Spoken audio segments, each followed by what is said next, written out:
Graças a Deus que você é homem, lindão! Seja bem-vindo ao DHPH, o devocional de homem para homem do CMN Hombridade, aqui da Universidade da Família para o seu coração. Você é um homem que gosta de correr risco? Que tipo de risco você se dispõe a correr? Riscos financeiros, emocionais, esportivos, competições? Hoje vamos falar que homens ousados correm risco. Fique comigo.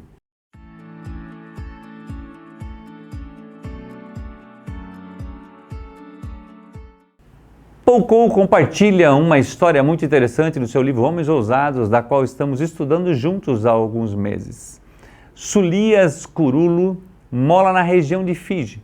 Por meio de muito esforço, ele e a sua equipe têm presenciado milhares de pessoas se converterem ao Evangelho e se tornando seguidores de Jesus Cristo. Conseguiram construir muitas igrejas e várias nações ao redor de Fiji para a glória de Deus.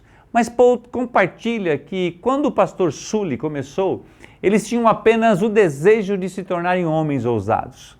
Após ter ganho alguns homens daquela ilha para Jesus, o coração deles também ardia em compartilhar o evangelho nas mais de 300 ilhas daquele arquipélago.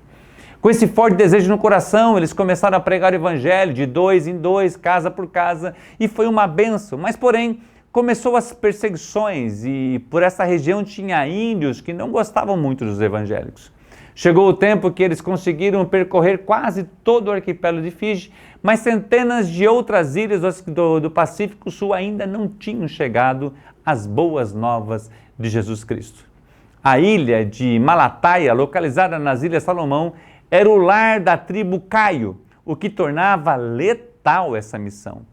Nem polícia ia até aquela aldeia, as forças armadas não conseguiam entrar, os funcionários do governo também não, e os pescadores que haviam se aventurado por lá não voltaram. Nenhum missionário, segundo Sully, jamais voltou. Ali viviam homens de diferentes tribos que tinham conflitos seguidos e um espírito de morte percorria aquela ilha. Dois rapazes chegaram ao pastor Sully e se ofereceram a ir para aquelas ilhas pregar o evangelho de Jesus Cristo. Evidentemente, era uma missão suicida, mas os rapazes oraram, jejuaram com um grupo de pastores e homens locais.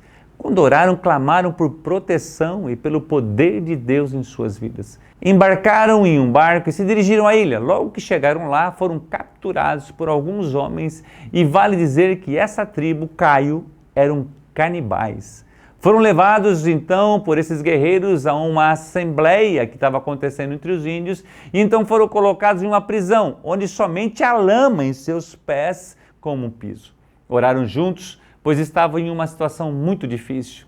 Existem momentos em nossas vidas que oramos a Deus de forma normal, mas há momentos que não oramos, mas sim clamamos ao nosso Deus. Lembro-me quando o meu pai teve o primeiro infarto, ele foi com meu cunhado para Curitiba, e nós ficamos na casa da minha irmã em oração. Parece que foi ontem, porque eu era apenas um jovem saindo da adolescência, mas a sensação da perda de meu pai me fez clamar com muita intensidade, até que senti em meu coração que Deus ouvia a oração. Mesmo meu pai, ao fazer a angioplastia, romper a veia do seu coração, Deus ainda o permitiu viver e deu mais 15 anos de vida para ele. Glória a Deus por isso. Eles clamaram a Deus, aquele jovem, com intensidade. Os homens da tribo falaram que seu chefe maior estava muito doente. Então eles falaram que serviam a Deus poderoso que era capaz de curar o seu chefe. Então eles pegaram aqueles dois jovens, levaram eles e apresentaram ao chefe. Eles falaram dos antigos profetas e de como Jesus Cristo poderia dar a ele a vida eterna. Compartilharam com eles as riquezas do Evangelho de Jesus Cristo. O chefe entregou a sua vida a Jesus e libertou eles. E eles voltaram agora para o lugar de onde partiram, cheio de alegria por ter ganho um Kaio para Jesus. Alguém de Kaio, aquela tribo de canibais que várias pessoas já tinham ido e não tinham retornado. Deus tinha permitido eles ganhar o chefe daquela tribo para Jesus. Porém, no outro dia, infelizmente, o chefe morreu. E os homens foram atrás deles e não os encontraram, porque eles pensaram assim, foi o Deus deles que matou o nosso chefe. E começaram a preparar então o corpo do chefe para ser enterrado, e no meio do processo, o chefe retorna à vida. Eles ficaram assustados e ao mesmo tempo felizes, O chefe fala, por favor, tragam os rapazes de volta. Eles falaram, fomos atrás deles, mas não os encontramos. Mas ele fala para eles, vão novamente. E depois de um tempo procurando aqueles jovens, os encontraram, trouxeram a presença do chefe e eles estavam realmente preocupados, pois pensavam que seriam mortos pela tribo canibal do Caio. O chefe falou aos rapazes, quando eu dormi profundamente, eu me encontrei com Moisés e Elias. E foi uma experiência singular e maravilhosa. Os rapazes pensaram, como assim? Nem falamos com eles sobre Moisés e Elias? Então entenderam que era uma revelação, uma visão de Deus na vida daquele homem. O chefe falou, de agora em diante, o Jesus que esses rapazes falam será o Deus de nossa tribo.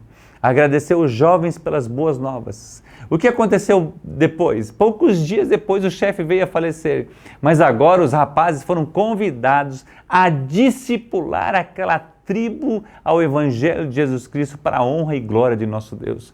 Só podemos compartilhar essa história, pois dois homens que estavam dispostos a correr risco puderam expandir o reino de Deus naquela terra.